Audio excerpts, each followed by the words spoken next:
한국의 SF 문학을 이끄는 젊은 작가 중 한 명인 이경희 씨. 그는 자신의 작품이 SF 소설이지만 공상과학이 아닌 사람 이야기라고 강조하는데요. 인간의 소외와 외로움, 그리고 권력, 서열 등의 문제를 날카롭게 비판하고 풍자하는 그의 소설의 세계로 안내합니다. 민진기 기자입니다. 결국 그들을 죽게 만든 원인은 무엇이었을까? 나는 외로움이라고 생각해. 무한정 욕망을 채워주는 기계조차 외로움만은 어찌하지 못했던 거야. 외로움. 그게 대체 무엇이기에 우리가 이렇게 끊임없이 여정을 이어가야만 하는 걸까? 가벼운 도입을 통해 SF의 진입 장벽을 무너뜨리고 무겁고 중요한 이야기로 독자들을 안내합니다. 이경희 작가가 선보인 너의 다정한 우주로부터 단편과 중편 6편으로 채워진 소설집. 다양한 소재, 질주하듯 빠른 호흡의 이야기, 그리고 유머가 담겨 있습니다. 제가 데뷔하고부터 지금까지 쓴 단편과 중편들을 모은 그런 소설집입니다.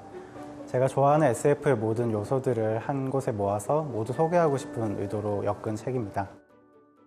추석 연휴 기간에 아이디어를 얻은 살아있는 조상님들의 밤.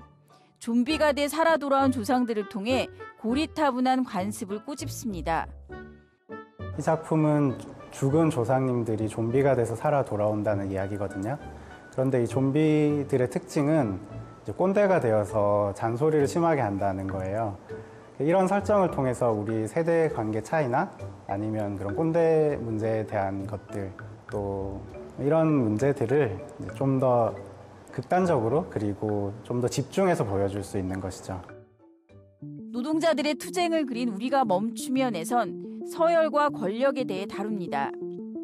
이 작품의 주인공은 KTX 민영화 반대 파업 2014년에 있었던 사건이랑 파리바게뜨 제빵 기사들의 그 노조 결성 과정이 가장 모티브가 많이 됐고요. 그가 가장 애착이 간다는 저 먼 미래의 유크로니아에서는 젠더 갈등과 소외에 대해 이야기합니다. 저 먼 미래의 유크로니아는 성소수자들에 대한 이야기거든요. 그런 사람들이 더 이상 소수자로서 어떤 문제를 겪지 않는 미래로 떠나간다는 내용을 담고 있어요. 어릴 적부터 SF 소설을 즐겨 읽다 작가가 됐다는 이경희 씨.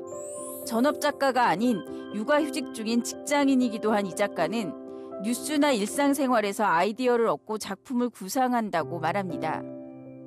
제 SF 작가로서의 가장 큰 정체성은 저는 SF의 팬이었다가 작가가 된 거라고 생각을 해요. 그러니까 제 소설에는 과거의 SF 명작들 그리고 현재 최근의 한국 SF의 트렌드 같은 것들이 잘 녹아있고 제가 좋아하는 그런 SF의 요소들을 가장 능숙하게 잘 녹여서 쓰고 있다고 생각하는 편이에요. 어이없고 황당한 상황으로 비현실적이거나 미래의 모습을 그리면서 우리 현실을 비춥니다. SF 형식을 빌어 인간의 소외 외로움을 다루고 서열 권력 문제를 풍자하는 이경희 작가.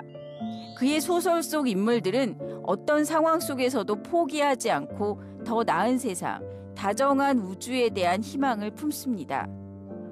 제가 소설에서도 한번 썼던 구절인데요. 누구도 누구보다 위에 서지 않고 누구도 누구를 아래로 내려다보지 않는 세상이라고 썼어요. 거기 더불어서 서로를 잘 배려할 수 있는, 이해하고 배려할 수 있는 것. EBS 뉴스 민진기입니다.